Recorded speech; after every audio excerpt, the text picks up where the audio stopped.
네, 안녕하세요.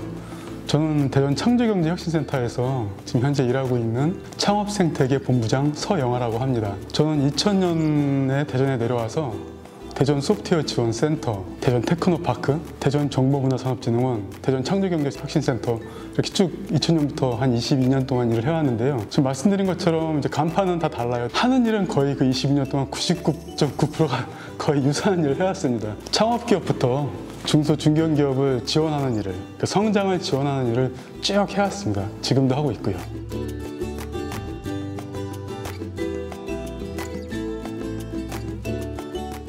저희들이 이런 표현을 많이 쓰죠. A부터 Z까지 이런 표현을 많이 쓰는데 주로 기술 개발부터 마케팅, 네트워킹, 인증, 취득 이런 것들을 기술 개발이라고 해서 제가 직접 기술을 개발해서 드리는 게 아니고 기업이 이제 기술을 개발하는데 필요한 자금을 지원한다든지 필요한 여건을 간접적으로 지원하는 일이고요. 기업이 마케팅을 하는데 필요한 제가 자금 지원, 어떤 기회 제공 이런 것들을 주로 하면서 그리고 또 입주 공간부터 해서 또 기업들이 제품을 개발하고 서비스에 필요한 장비 지원 이런 것도 해왔었고요. 최근에는 타 지역에 있는 수도권에 있는 유능한 인재를 지역으로 이제 끌어들이기 위해서 이분들에게 월세 또 지원하는 그런 사업도 해왔습니다. 그래서 어떻게 보면 A부터 Z까지지만 어떤 부분에 대해서는 저희가 직접적으로 지원을 해드리고 어떤 부분은 이제 간접적으로 지원을 해드리는 일을 하고 있습니다.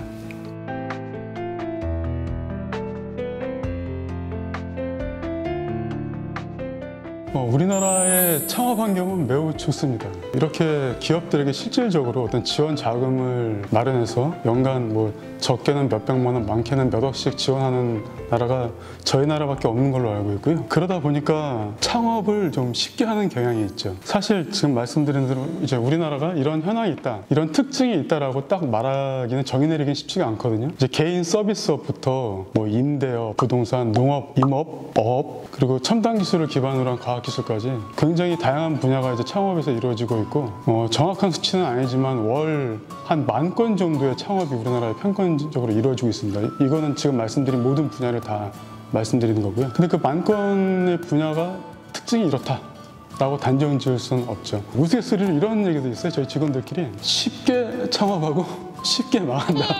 이런 얘기도 있습니다. 여러분들이 이제 또 검색을 해보시면 우리나라 또 이런 통계 자료가 잘 돼 있어갖고 쉽게 검색을 하실 수가 있는데 의외로 많이 폐업을 합니다. 이제 이렇게 보시면 될 것 같아요. 이 수치가 정확한 수치는 아니지만 100개 정도의 스타트업이 이제 창업을 한다라고 보시면은 그 중에 2, 3개가 성공을 한다고 보시면 됩니다. 그 성공도 괄목할 만한 성공이라기보다는 매출이 안정적으로 되고 쭉 성장해 간다 이렇게 보시면 되고요. 한 20여 개사는 처음에 이제 창업을 했을 때 매출이 발생하는 그 상황에서 이제 성장이라기보다는 그만큼을 유지하고 월 얼마씩 벌고 연간 얼마씩 벌고 이런 걸 유지하는 데 급급한 게 한 20여 개사 정도가 되고 100개 중에 그런 한 나머지 한 70여 개사는 이제 폐업한다라고 보시면 되겠습니다. 이게 통계적으로 이렇게 보시면 될 것 같습니다. 저 같은 경우도 제가 22년 동안 기업 지원을 이제 해오면서 한 1000개 정도 업체를 지원을 해왔는데 그 중에서 코스닥 상장한 기업은 5개 정도밖에 안 되고요. 괄목할 만한 성장한 기업을 말씀드리라고 하면 딱 떠오르는 기업은 없는 게 현실인 것 같습니다.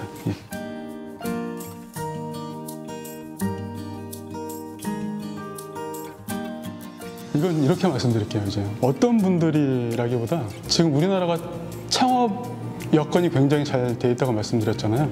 그만큼 누구나 창업할 수 있고 아무나 창업할 수 있습니다. 근데 아무나 창업을 해서는 안 된다고 보거든요. 또 대전 같은 경우에는 특징이 이제 연구소도 많고 이제 카이스트도 있고 하다 보니까 교수님들이 본인이 연구해 오던 기술이라든지 또 연구원들이 본인들이 공부하거나 연구했던 기술들을 개발하다가 이 기술이 시장성이 있겠네 이렇게 판단이 들면 창업하시는 분들도 계시고 취업이 어려워서 사실 이게 좀 제일 많죠. 취업이 어렵다 보니까 이게 어느 순간 우리나라에서 일자리가 좀 부족해지고 취업이 어렵다 보니까 창업을 많이 권장하고 이런 상황이 되다 보니까 이제 창업을 하시는데 어떤 이들이라고 딱 저희가 정의 내리긴 없지만은 젊은 취업이 어려운 분들 그리고 아까 말씀드린 대로 기술을 연구하다가 이 기술이 이제 시장성이 있구나 그리고 어떤 정보 미래에 어떤 다가올 미래에 이런 사업들이 매출이 있고 시장이 있겠구나라는 정보를 습득한 사람들이 주로 창업을 한다고 이제 판단을 하고 있습니다.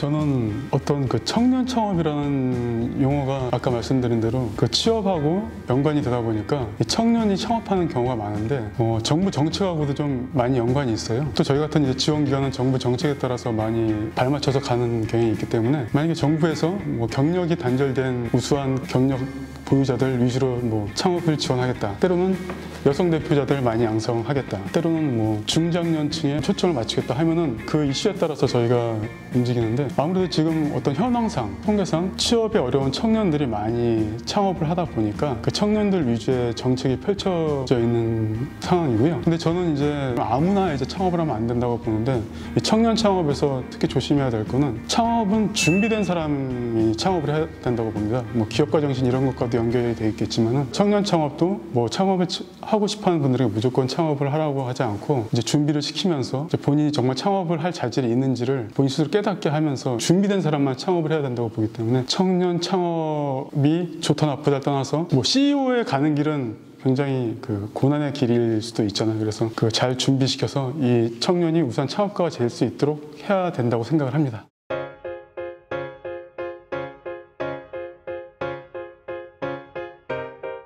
일단 창업을 하시려고 마음을 먹으셨으면 꼭 알아야 두셔야 될 게 K-스타트업 창업 포털 사이트를 꼭 알아셔야 됩니다. 예. K-스타트업이라고만 이제 딱 치시면은 중기부에서 운영하고 창업진흥원이라는 곳에서 운영을 하고 있는 그 포털 사이트가 나오는데요. 그 사이트에 우리나라에서 지원하고 있는 창업 지원 사업은 다 나온다고 보시면 됩니다.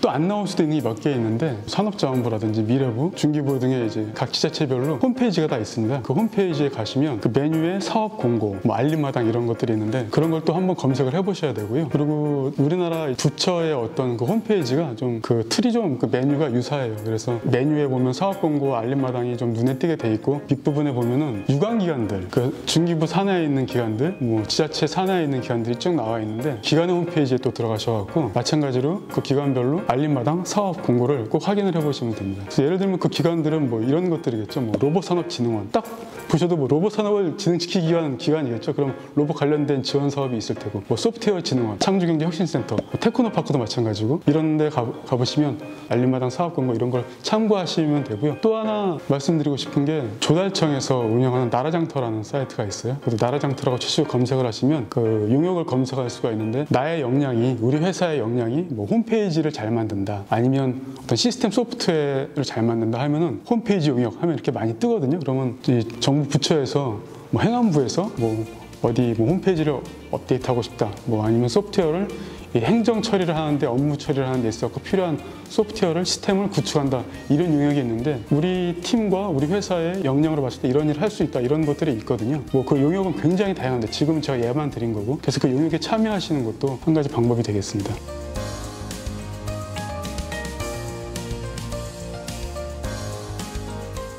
먼저 이제 실효성을 말씀드리기 전에 직접적으로 지원 사업을 운영하고 있는 사람으로서 이제 많은 분들이 창업 상담을 받으러 오실 때 그 시기를 못 맞추고 오시는 분들이 계세요. 정부 지원 사업은 페이지 이렇게 많이 뜨는데 2월 달에서 5월 달에 주로 많이 뜹니다. 그래서 1년 동안 지원을 하게 돼서 그 11월 달이나 12월 달에 그 사업을 종료하게 되는데 늦으면 8월에도 그 공고가 뜰 때가 있어요. 내가 어떤 기술 개발을 한다든지 지원 사업에 참여하고 싶은데 한 6월 달에 하고 싶습니다라고 오면 이미 늦었죠. 이미 공고가 끝나고 그 시기가 지났습니다. 그래서 내년 사업을 준비해야 되는 그런 게 있으니까 정부 지원 사업을 꼭 참여하고 싶으신 분들은 1월 달부터 좀 많이 홈페이지에 들어가서 검색을 하시면 될 것 같고요. 일단 정부 지원 사업은 이렇게 보시면 될 것 같아요. 그 기업을 운영하고 스타트업을 하면서 가장 필요한 것 중에 하나가 자금인데요. 크게 자금을 마련하는 데는 크게 세 가지 방법이 있습니다. 금융권으로부터 융자를 받는 부분이 하나 있고, 투자사들한테 투자를 받는 부분이 있고, 그 나머지는 이제 지원 사업, 정부 지원 사업에 참여하는 방법인데, 이 금융권도 사실 문턱이 높죠. 요즘처럼 금리도 높고 해서 또 더 문턱이 높아졌는데, 이제 대표님들의 어떤 신용 상태라든지 여러 가지 기술력, 어떤 시장성 이런 것들을 다 검토를 하고 심사를 한 다음에 대출이 이루어지기 때문에 원하시는 자금만큼 대출을 받기가 쉽지 않고, 내가 3억이 필요한데 5천만 원 받을 수도 있고 이제 그런 상황이 있습니다. 그래서 이 금융권을 통해서 받는 자금 마련도 어렵지가 않고, 투자도 마찬가지입니다. 투자는 더 힘들다고 봐야 되겠죠. 왜냐하면 투자사들도 이 투자를 함으로써 이익을 보는 기업이기 때문에 더 냉정하게 봅니다. 금융권보다 더 냉정하게 봅니다. 그래서 그 기업의 어떤 팀의 역량들, 대표님의 역량들 이런 것까지 다 세심하게 보고, 어떤 그 대표님의 성품, 이런 성격, 이런 것까지 이제 판단을 하거든요. 그래서 투자사의 문턱을 넘는 것도 쉽진 않습니다. 그럼 정부 지원 사업은 이제 신청서를 내니까 누구나 낼 수는 있는데 이것도 또 만만치가 않죠. 아까 말씀드린 것처럼 정부 지원 사업이 적게는 몇백만 원, 많게는 몇 억씩의 지원 사업이 있는데 기업 운영을 하시다 보면 몇천만 원, 몇 억이 금방 사라지는 것을 느끼시게 될 겁니다.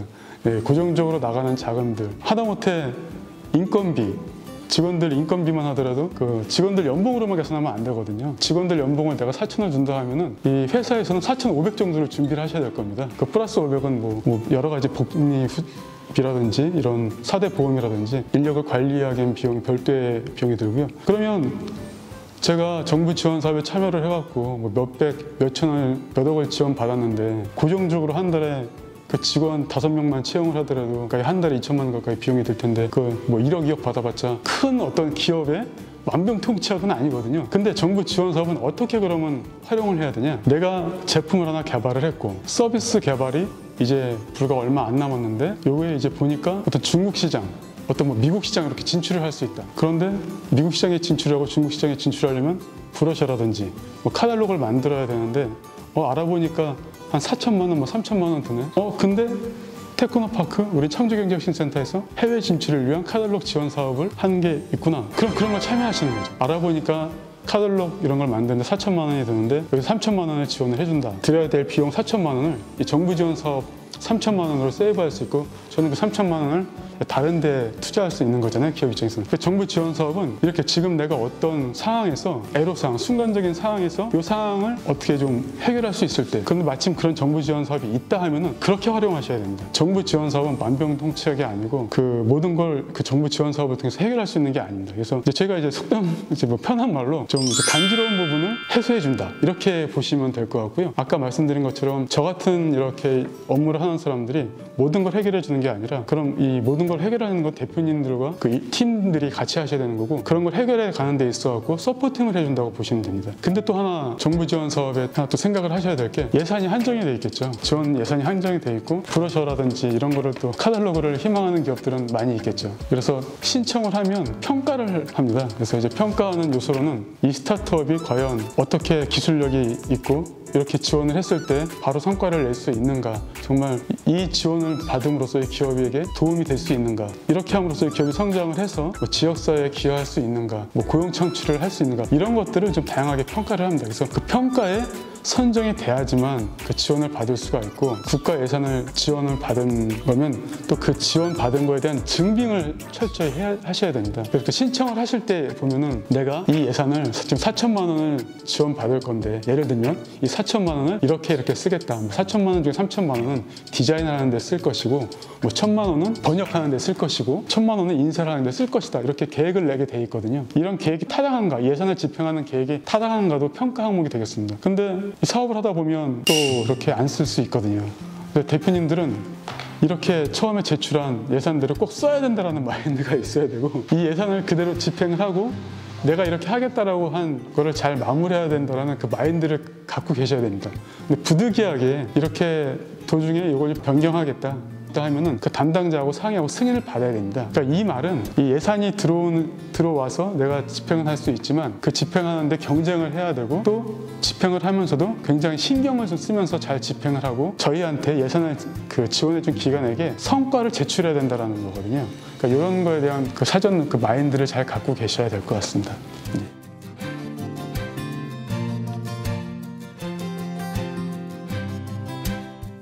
오늘 드리는 말씀은 정말 창업을 하시려고 하시는데 아무것도 모르시는 분들, 처음 창업이라는 걸 이제 준비하시는 분들에게 좀 도움이 될 만한 말씀이라는 걸 미리 말씀드리고요. 제 말이 정답은 아닙니다. 참조하시고 또 다양하게 검색도 하시고 좋은 멘토분들도 만나고 하셔야 되는데 그 멘토분들을 잘 만나셔야 되고 그 멘토분들이 하는 말도 다 100% 신뢰하지 마시고 어떤 게 나한테 좋고 어떤 거는 안 해야 되는지 이런 또 판단을 또 하시는 능력도 키우셔야 되는데요. 지금 말씀하신 커뮤니티 말씀드리겠습니다. 제가 지금까지 말씀드린 내용들이 좀 모호한 게 많았을 거예요. 이렇게 이건 이거다라고 딱 정의내리지 못했는데 커뮤니티 활동은 무조건 하셔라 라고 자신 있게 말씀드리고 싶습니다. 이 사업을 하는 데 있어 갖고 당연히 필요한 게 좋은 아이템도 필요하고 좋은 직원도 필요하고 자금도 필요한데 더 필요한 거는 인맥입니다. 이 커뮤니티라는 게 네트워킹, 인맥이라고 표현을 하고 싶거든요. 이 좋은 네트워킹 인맥이 있어야지 사업이 이루어질 수 있다고 저는 보는데요. 이런 예가 좀 있었어요. 저 같은 경우는 뭐 20년 넘게 이런 일을 해오다 보니까 이제 같은 분야에 종사하는 분들의 인맥도 좀 있고 많은 스타트업 분들도 계시고 하는데, 어떤 분이 신용불량이고 이제 쭉 사업을 해오다가 계속 막다른 곳에 오신 거예요. 한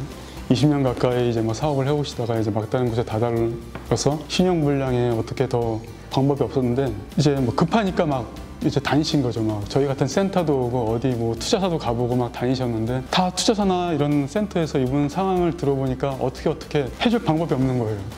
팀도 안 좋으니까 지원 사업에서 선정될 확률도 적고, 신용불량이니까 금융권도 안 되고, 또 투자사들의 선호하는 아이템도 아니고, 이러니까 이 사람들이 그런 거 있잖아요. 이제 자기가 안 돼요 하면은 뭐 하니까 누구 한번 소개시켜 줄게요. 이렇게 떠넘기는 거.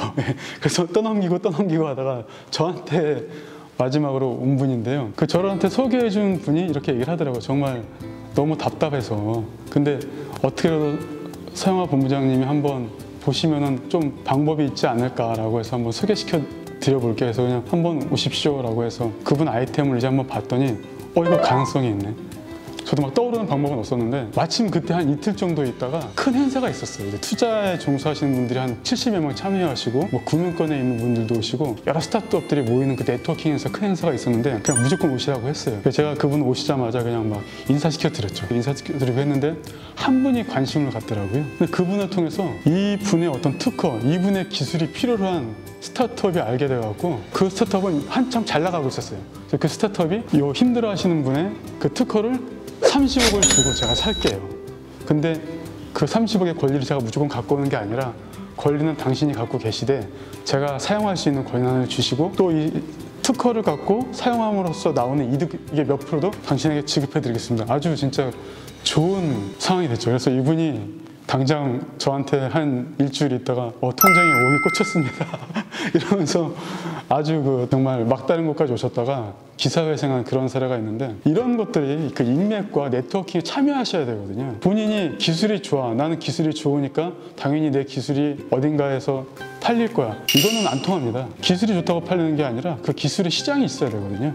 그래서 그 시장을 대한 정보도 들을 수 있고, 그 기술을 다듬어가고 또 알려줄 수 있는 이런 또 사람들을 만날 수 있고, 내가 이 기술은 좋은데 나의 이런 부분이 부족해, 또 이런 부분을 채워줄 수 있는 다른 대표님들을 만날 수 있고, 다른 사람을 만날 수 있고, 이러려고 하시면 많은 커뮤니티에 참여하셔야 되는데요. 이제 이 커뮤니티는 뭐 대학교에서도 많이 하고 기관별로도 많이 합니다. 뭐 무슨 포럼, 무슨 세미나 뭐 이런 것들을 많이 하시니까 그냥 한번 가보세요. 뭐 그런 것 오시면 다 좋아합니다. 뭐 그런 행사가 사람이 많으면 올수록 좋으니까, 뭐 정기적으로 하는 행사들이 많으니까 꼭 참여하시고, 그 투자사도 혼자 가려면 쉽지 않죠. 어떤 투자사를 가야 될지도 모르는데, 그런 행사에 참여하면 어떤 투자사가 있고, 또 스타트업이 발표하는 행사도 많이 있거든요. 저런 스타트업은 이런 아이템을 갖고 이렇게 발표하고 있구나, 나는 이렇게 발표해야 되겠네, 이런 것도 알 수가 있으니까요. 예로 이제 제가 한 8년 전에 실리콘밸리를 방문을 했었는데, 그 실리콘밸리는 그런 게 굉장히 잘 돼 있어요. 그래서 그냥 자연스럽게 만남을 하면서 뭐 와인 한 잔씩 마시고 피자 한 조각씩을 편하게 먹으면서 그냥 자기 아이디어를 그냥 얘기를 하는 거예요. 그러면 그 아이디어를 듣고 멘토가 와서 당신 아이디어가 너무 좋다, 당신 아이디어만 있냐? 예, 뭐 그냥 아이디어만 있습니다. 그러면 이 관련된 기술 누구누구 아니까 붙여주고, 투자사도 붙여줄게, 이렇게 되면서 그 인맥이 되고 커뮤니티가 되는 거거든요. 그래서 저는 커뮤니티는 적극 무조건 참여하시라고 권장합니다. 예.